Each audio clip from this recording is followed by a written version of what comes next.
Olá, olá, sejam todos bem-vindos a mais um episódio de Apenas um Lacan latino-americano. Seguimos aqui estudando uma possível análise lacaniana do discurso, que é a hipótese do trabalho aqui, da tese de pesquisa que a gente tem realizado, como elaborar uma análise lacaniana de discurso, como um modelo de clínica. E no vídeo de hoje, que acompanha o segundo subcapítulo da classe 5 do Lacan do Seminário 16, a gente vai seguir tratando do tema da inconsistência do grande outro, que é um tema muito importante para a análise do discurso do Lacan, por isso é um tema que fica indo e voltando, que a gente já trouxe aqui algumas vezes, porque vai estabelecer uma premissa essencial aí, porque o Lacan vai pensar de discurso. Então, a gente vai seguir acompanhando essas relações que o Lacan vai estabelecer de referências da matemática para pensar essa inconsistência ou incompletude do outro e o que isso vai produzir enquanto sentido de linguagem, digamos assim, para o Lacan, enquanto sentido da experiência humana para o Lacan. E essa é, como a gente disse, uma base do que o Lacan está pensando enquanto discurso, né? Vamos lá para o caderninho e seguimos. Cadê eu? Lembrando, quem puder, curta, compartilhe, se inscreva no canal para ajudar a divulgação. Vamos lá. Nomeei essa classe de inconsistência do outro e demanda, a relação entre a inconsistência do outro e a demanda. Né? Primeiro, Lacan começa abrindo, colocando a relação entre grande outro, tu e eu. E ele fala que primeiro há grande outro, segundo, tu, e terceiro, o eu. Ou seja, o eu aparece como terceiro, como efeito de todo um processo, enquanto a gente tende a pensar em nós mesmos como uma identidade interna que se proclama, que se anuncia, né? Eu sou eu penso o que eu penso, eu tenho as minhas vontades, eu faço o que eu quero. Lacan vai dizer que o eu ele é um produto de um processo, né? E nesse processo, Lacan vai dizer que primeiro há a linguagem, então inevitavelmente todo sujeito que chega ao mundo ele chega num mundo de uma linguagem já constituída, que o antecede, que tem uma série de valores e sentidos ao qual ele vai sendo inscrito. Se há esse outro da linguagem, depois surge o tu, e só em relação ao tu, ou seja, ao pequeno outro do Lacan, é que um eu vai se constituir. Isso é uma referência direta ali ao que inicia o ensino do Lacan, o estágio do espelho, e depois como ele vai pensar desdobramentos dessa forma de entender uma constituição dialética do sujeito para a teoria da linguagem dele mesmo. Né? Então, vamos lembrar ali, para quem não conhece, né, sobre o estágio do espelho, a gente usa esse seminário também do Lacan, para a gente ir apresentando todos os temas que vão aparecendo no ensino do Lacan, que os seminários do Lacan têm essa característica, né? Ele não trata muito diretamente do tema que ele quer tratar, mas acaba sendo todo o seminário uma oportunidade para a gente pensar de uma forma geral a obra do próprio Lacan. No estágio do espelho, Lacan ele estava pensando como se constitui uma pessoa subjetivamente, né? Então, constituição subjetiva básica ali. E o Lacan vai pensar o bebê primeiro como um certo mosaico um tanto caótico de relações fragmentadas com o mundo, no momento onde a gente ainda não se entende como uma unidade, como um corpo, mas tem um monte de fragmentos, de partes que ainda não compõem uma unidade como uma forma de experiência confusa da, da vida, da realidade. E o Lacan ele vai propor então que num momento posterior é que vai se produzir uma unidade de si, né? Uma unidade que também é uma unidade do corpo. Então, uma unidade do corpo se constrói ao mesmo tempo que se constrói uma unidade de si, ou seja, aquele momento onde um bebê começa a se reconhecer como um eu e como um indivíduo com um corpo próprio. Isso é um efeito que acontece após ele já estar nesse universo de linguagem, que é sempre um momento zero para o Lacan. Não há um mundo onde a gente já não esteja desde sempre num mundo de linguagem. Não há um bebê que vive num mundo puramente animal e depois se torna linguagem, ele é desde sempre linguagem. E o Lacan ele vai fazer esse movimento interessante de pensar o eu como uma construção dialética. Não eu que se forma como uma unidade interna, mas cuja unidade vem de fora. E esse é um raciocínio que o Lacan sempre faz sobre a constituição subjetiva ao longo de toda a carreira dele. Essa constituição dialética da subjetividade. Então o Lacan vai pensar que esse corpinho um tanto disforme, um tanto confuso, ele olha a imagem de um outro, qualquer outro, pai, mãe, irmão, ou literalmente qualquer outro mesmo, e ele vê nessa identidade estabelecida de um outro que se reconhece como um corpo, que funciona como um corpo e se reconhece como uma unidade de um eu, e ele passa a se constituir enquanto eu ao ver essa imagem já constituída de fora, enquanto ele ainda não tem humanidade. E as primeiras imagens que ele vai tendo de si são sempre imagens que o outro vai dando para ele, a partir desse olhar do outro que funciona como um espelho. Então, esse é a forma como Lacan vai pensar, por exemplo, o problema clínico da autoestima. Não existe autoestima para o Lacan, porque a autoestima faz supor que é uma referência de uma produção interna. E para o Lacan, a forma como um sujeito se vê, desde o momento zero de constituição, ela vem de fora. É o outro que nos olha de determinada forma e a gente passa a se olhar daquela forma. É o outro que dá, inclusive, a nossa primeira unidade de corpo, unidade de eu. E isso continua por toda a vida. As formas como eu vou me reconhecendo, essa tal de estima, que não tem nada de alto, que eu vou produzindo sobre mim, o conjunto de referências que eu vou produzindo sobre mim, ela sempre vem de fora para dentro, como olhares de outros que vão me constituindo, como imagens de outros que vão me constituindo, tanto que eu vejo no outro, ou mais especialmente as que o outro vê em mim, projeta em mim. E o sentido que eu vou dando a mim mesmo é sempre de fora para dentro para o Lacan. Então não há produção interna, individual e fechada de sentido de mim mesmo. Então por isso para o Lacan não haveria autoestima, porque estima é sempre um processo dialético. E os sentidos que eu vou dando a mim mesmo, eles também seguem em toda a história subjetiva mais ou menos pelo mesmo caminho. Não só pela imagem, pelo olhar, mas também pela fala, pelas vozes, pelos sentidos que falam do que os outros falam que eu sou, desde o nome próprio a tudo aquilo que eu passo a me reconhecer. Eles são sempre sentidos que o outro de fora nomeia em mim. E o Lacan ele vai passar a entender o eu, então, com um xiste que ele faz, assim, de que o eu ele teria como uma mentalidade antidialética. Porque o movimento que constitui o eu é passar a nomear tudo isso que veio de fora, tudo isso que eu fui me constituindo como imagens, como vozes, como reconhecimentos de processos que vêm de fora para dentro. Em determinado momento, o eu ele corta que isso foi uma construção de fora para dentro e passa a se auto-reconhecer assim. Eu me vejo assim, eu me falo assim, eu penso que eu sou isso, mas no fim das contas, tudo isso que eu penso que eu sou é na verdade um processo que veio de fora. Por isso que o Lacan vai falar que o eu tem uma mentalidade antidialética, né? Ele apaga essa história de como ele foi constituído de fora para dentro. Mas, novamente, para o Lacan, esse é sempre um movimento da constituição subjetiva em todas as etapas da vida, né? Há primeiro a linguagem, na linguagem há relações com outros que eu vou estabelecer, que aí no texto está como tu, né?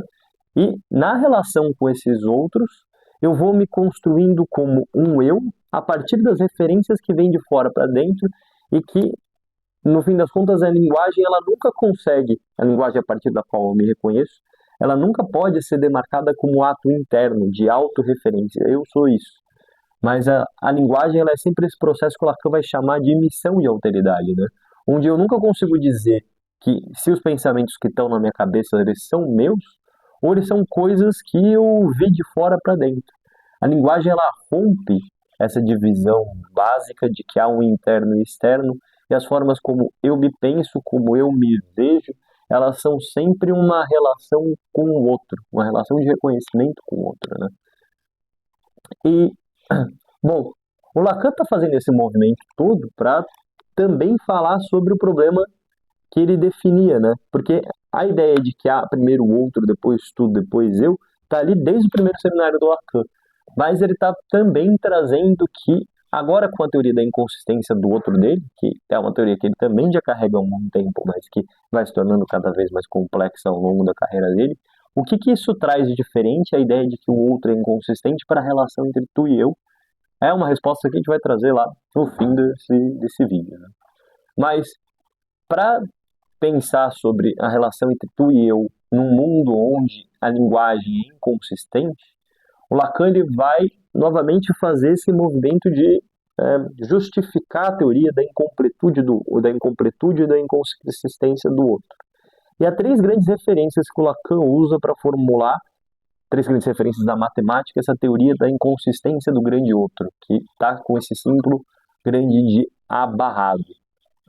A referência do Russell, que a gente já viu aqui no canal, a referência do Frege e dos números de Frege, né, da predicação e ordenação dos números de Frege, que o melhor lugar onde Lacan apresenta isso é na primeira classe do Seminário 20, mas que você só encontra na versão da Staffella, que na versão organizada pelo Miller ele arranca essa classe fora.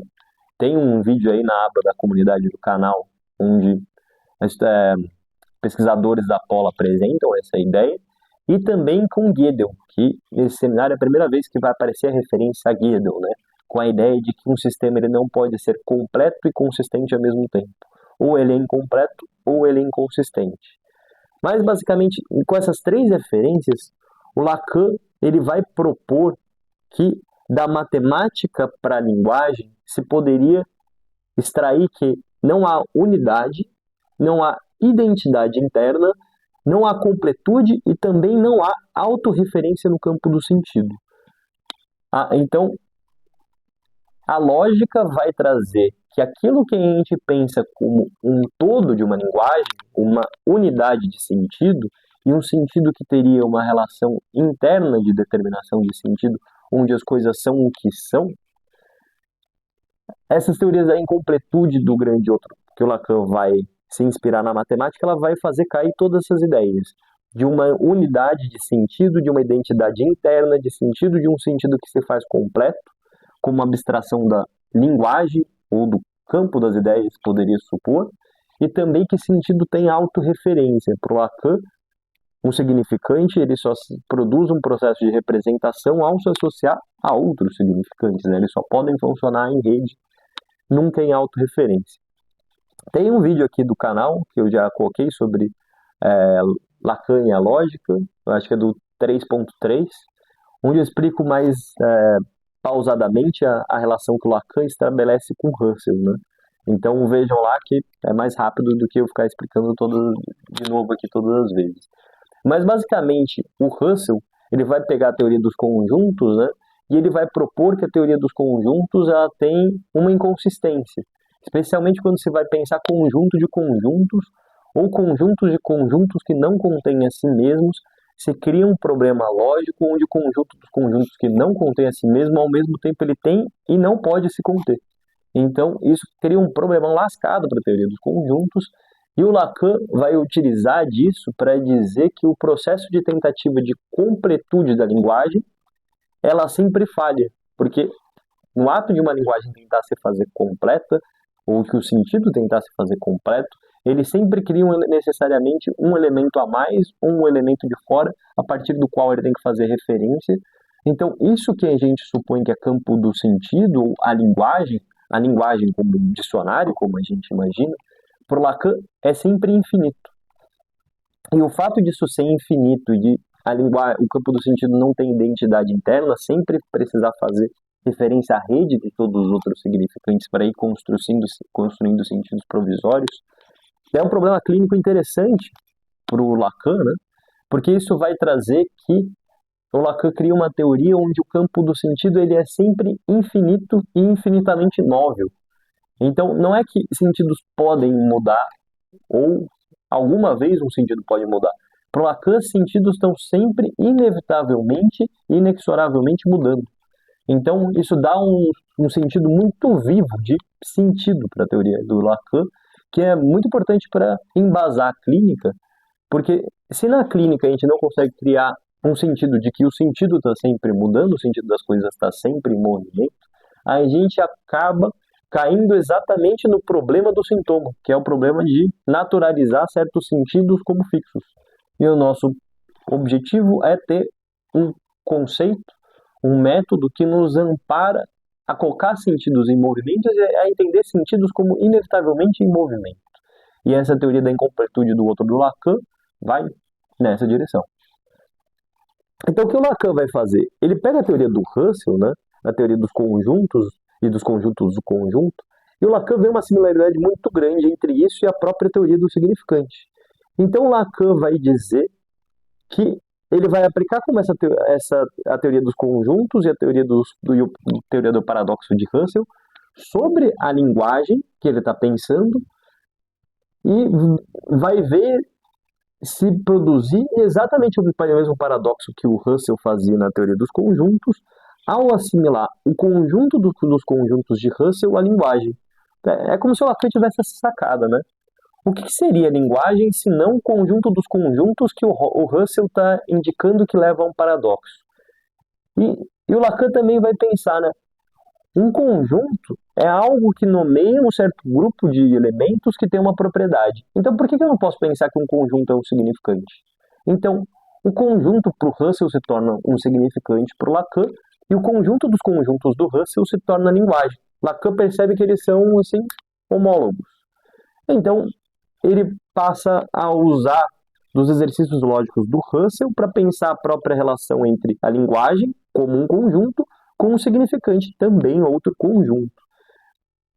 E a partir disso, o Lacan vai construir um raciocínio no qual ele vai tentar provar que, na forma como ele estabelece os axiomas da teoria da linguagem, a teoria da linguagem, inevitavelmente, ela tem que ser infinita. Portanto, ela nunca faz um todo fechado, onde uma coisa representa a outra e essas coisas criam uma identidade.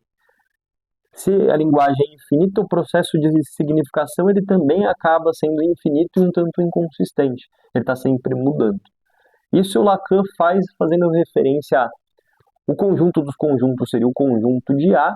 Esse conjunto dos conjuntos ele sempre tem que fazer referência a um outro significante de fora, porque um significante não consegue fazer representação a não ser em relação com um outro significante que seja diferente dele mesmo. Então a linguagem, ao mesmo tempo, é o conjunto de todos os conjuntos e também funciona como um significante. Ele também tem que fazer referência a um outro significante. Então o processo de tentar fazer uma totalização sempre faz com que o elemento escorregue de fora, o que faz com que o todo da linguagem, na verdade, seja o infinito da linguagem, que faz com que a linguagem nunca tenha unidade. Novamente, tem um vídeo aqui no canal onde eu desenvolvo melhor essa ideia de como isso vai dar um movimento infinito para o Lacan, né? A tentativa ou a suposição que a linguagem poderia ser completa. Aí eu trago uma citação do Lacan aqui, que fica bem claro o peso que o Lacan está dando para isso, né? Ali da página 85, abre citação. É claro que, a partir daí, tudo fica diferente de um passado em que era possível enunciar que, afinal, as matemáticas não passam de uma tautologia, e, por conseguinte, o discurso humano pode continuar a ser o que é. Tudo difere a partir do momento em que se refuta, de maneira mais segura, que existe em algum lugar um A, um grande outro, que continue a ser um grande outro maiúsculo, idêntico a si mesmo. Esse resultado é um passo, uma conquista. Ou seja, Lacan está falando que esse movimento da matemática do século XX, onde a matemática sai de um lugar de uma ciência intuitiva, de uma ciência lógica, de uma ciência onde a coisa parecia uma tautologia, 2 mais 2 é igual a 4, onde o mundo está todo organizadinho, e a própria matemática que faz esse passo em direção à coisa mais consistente possível, a maior formalização possível, é lá mesmo na própria matemática que o mundo se mostra inconsistente. E para o Lacan, isso é o maior passo que houve assim, no pensamento científico. Quando a gente para de supor que há uma unidade de sentido a ser descoberto em Deus ou na natureza, e a gente encontra no próprio sentido uma inconsistência que faz com que o campo do sentido seja infinito. Então, a própria matemática, o campo da lógica, ele sai dessa tautologia de 2 mais 2 é igual a 4, ou de eu sou igual a eu, onde as coisas têm uma identidade, E o próprio sentido ele passa a não ter uma identidade interna consistente e fechada. Então, tudo aquilo que pode ser pensado pode também passar a ser pensado de várias formas, e o sentido para de ser fixo, inclusive para a matemática. Um outro ponto que eu trago aqui, agora no ponto 4, é uma crítica que, já que esse capítulo ele traz coisas que a gente já vinha debatendo, uma coisa extra que a gente poderia trazer aqui, que me parece um tema interessante, é que tem alguns matemáticos que falam que esse movimento do Lacan de pegar teorias da matemática e levar para pensar problemas de linguagem, ele seria uma impostura, ele seria uma farsa, porque faz uma transposição de campos, né? Ele pega coisas da matemática e vai dizer, isso fala da linguagem, mas será que fala mesmo? Será que isso tem consistência? Será que isso se justifica? Isso me parece uma pergunta bastante interessante, ser interessado, porque, primeiro, a gente poderia responder que, no fim, todos os movimentos científicos ele tem essa interdisciplinaridade, essa colagem entre saberes, onde um saber ele não sobrevive assim tão fechadinho no seu próprio circuito como a gente poderia supor. Essa é uma teoria do Lévi-Strauss, por exemplo, né? Que um saber ele vai sempre se produzindo como uma colagem de saberes pré-existentes a partir do qual eles vão se fomentando, e que a construção de um saber ela é sempre, de certa forma, uma mistura de pensamentos que já vinham se desenvolvendo. Ela nunca é, então, tanto Lacan quanto o Lévi-Strauss, ele não pensa que há uma autoralidade de um gênio que cria um saber que faz um campo separado do mundo, né? Mas que a construção do saber ela é sempre uma marcha que vai fazendo uma síntese, uma espécie de metáfora de saberes já pré-existentes. Então, no fim das contas, se o Lacan faz uma impostura, toda a ciência faz uma impostura nessa teoria. Mas uma outra forma que eu gosto de responder essa questão se isso seria uma impostura, é que me parece que o Lacan ele faz argumentos que são assim consistentes para fazer do Russell também uma teoria a partir do qual ele vai pensar a linguagem. Porque o Lacan tem a teoria do significante, que é do estruturalismo, mas que ele desenvolve uma vertente específica dessa teoria do significante. E me parece que o Lacan ele só se permite usar a teoria do Russell porque ele chega a essa conclusão, que a teoria dos conjuntos ela é uma teoria matemática bastante aberta e que não há motivo pelo qual ela não poderia ser aplicada à própria teoria da linguagem. Porque por que não se poderia pensar que o conjunto dos conjuntos é a linguagem? E por que não se poderia pensar que cada significante compõe um conjunto, e um conjunto que não contém esse mesmo? O Lacan ele não vê conflito nenhum entre a teoria dos conjuntos e a teoria do significante, de tal forma que poderia se pensar que a teoria do significante é uma teoria dos conjuntos e que a teoria dos conjuntos é uma teoria do significante. Isso também vai cair no Frege, né? É como se o Lacan lesse Frege e dissesse que os números em Frege eles funcionam como significantes e os números de Frege também chegam a uma relação discricionária, né? Onde cada número ele não tem uma identidade própria dada por si mesmo, mas ele funciona sendo o que todos os outros números da cadeia não são. Então é isso que o Lacan chama de função discricionária do significante, né? Um significante não tem nada dentro dele, ele não é nada em si mesmo, ele é não sendo, ou seja, ele se opõe a todos os outros significantes da cadeia, e essa oposição a todos os outros, o fato de ele não ser cada um de todos os outros, é que lhe dá uma consistência na cadeia. Isso é exatamente o mesmo raciocínio que o Frege vai fazer no número, né? Que vocês veem lá na primeira classe do Seminário 20, que eu citei aqui, e que tem um vídeo na aba comunidade que explica brevemente.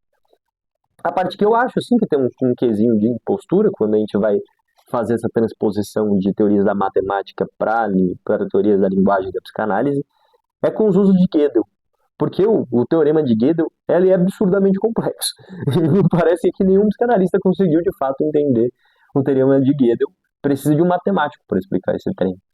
E o problema é que daí, então, me parece que não há essa justificativa lógica dessa transposição, como o Lacan faz com Russell e com Frege, mas na teoria de Gödel, o que acontece é que pelo fato dela ser estupidamente complexa, e eu convido vocês também a procurar um matemático explicando no YouTube um vídeo sobre o teorema de Gödel, e é difícil para burro entender aquilo, como ela é muito complexa, parece que a gente só pega os finalmente da teoria do Gödel, aquilo que ele extrai como conclusão lógica, E daí a gente transpõe isso para a teoria da linguagem do Lacan, dizendo que a teoria, o Gödel prova que qualquer teoria da linguagem ela é inconsistente ou incompleta. Daí eu acho que sim que cai na crítica da impostura, exatamente porque não tem lá grandes justificativas do porquê Gödel estaria falando também da linguagem. Enquanto com a teoria dos conjuntos há essa associação muito clara em que conjunto e linguagem pode ser a mesma coisa, ou o raciocínio sobre conjunto pode ser aplicado à linguagem. E bom, no ponto 5 ali, a gente dizia que o Lacan começava com essa relação entre grande outro, tu e eu, né? A primeira linguagem, o grande outro, há depois a relação do outrinho, do tu com o eu, e o eu ele vai se formando a partir dessas referências que ele tem tanto da relação com a linguagem quanto da relação dos outros ao redor dele. Ele vai se vendo pelo olhar do outro, ele vai se falando de acordo com o que os outros falam dele. Então esse processo de reconhecimento nunca tem uma identidade interna, mas ele é sempre dialético também. E aí a gente dizia que o Lacan já trabalhava isso desde o primeiro seminário, mas ele retoma isso agora nesse momento de dizer sobre a inconsistência do grande outro. E me parece que o Lacan está fazendo isso para propor que, com a inconsistência do grande outro, que o Lacan também vai chamar de castração, o que é um nome bastante idiota para dar para uma teoria, porque castração é um significante que já estava completamente contaminado com uma ideia sexista do Freud. Então o Lacan poderia simplesmente ter continuado chamando de inconsistência do outro, mas ele fica tentando falar com os freudianos, então ele fica recapturando esses significantes da obra do Freud, colocando em contextos um tanto malucos. Mas é o que o Lacan fala, mas portanto eu trago aqui que é importante traduzir castração no Lacan como inconsistência do grande outro. Ou seja, castração não faz referência a nada além disso que a gente estava falando, de que a linguagem nunca faz completude, nunca se torna um sistema fechado, nunca faz uma unidade interna e nunca faz uma autorreferência. E o Lacan vai falar que o efeito da castração sobre essa relação entre tu e eu é que o eu ele cai numa relação de demanda infindável. E também o que se demanda para o Lacan não é o seio, como estava no Freud. O que se demanda infinitamente para o Lacan é por sentido. A gente está o tempo inteiro demandando para os outros para que se dê um sentido para quem eu sou e qual que é o sentido do mundo. Então, para o Lacan, o efeito da inconsistência no outro do campo do sentido é uma demanda infindável de produções de sentido. E por isso também a clínica é um lugar de uma demanda de sentido, e também a demanda de sentido traz que o sentido está sempre imóvel, o que é importante para o nosso pensamento de clínica. A nossa relação com o passado nunca é uma relação já dada, mas é uma relação que está sempre se reconstruindo nessa demanda por sentidos. Depois o Lacan escreve que é importante não confundir o conceito dele de castração com frustração, que frustração é quando eu não tenho algo que eu quero, e castração é muito maior que isso, e ele fala que os freudianos fazem essa confusão o tempo todo. E ele também traz essa especificação que aquilo que se demanda são sentidos, não é seio, porque o psicanalista também confunde muito a demanda com um objeto supostamente material que é demandado, mas o Lacan fala que a demanda é infinitamente demanda por sentido. E é isso. Tem uma classe que a gente já trazia aqui vários desses temas antes, então tentei trazer algumas coisinhas extras aí, explicar um pouquinho melhor o estágio do espelho, explicar um pouquinho melhor essa articulação que o Lacan faz entre teoria dos conjuntos e teoria do significante e trazer a questão das imposturas. Quem gostou, curta, se inscreva, compartilhe e a gente segue nesse processo de, com a leitura do Seminário 16, trazer tanto algo como uma teoria geral da obra do Lacan, porque a gente vai a cada um desses temas comentando toda a teoria do Lacan, mas também especialmente formular uma análise lacaniana de discurso como uma forma de clínica, uma forma de método, uma forma de teoria psicanalítica. Um abraço, até a próxima.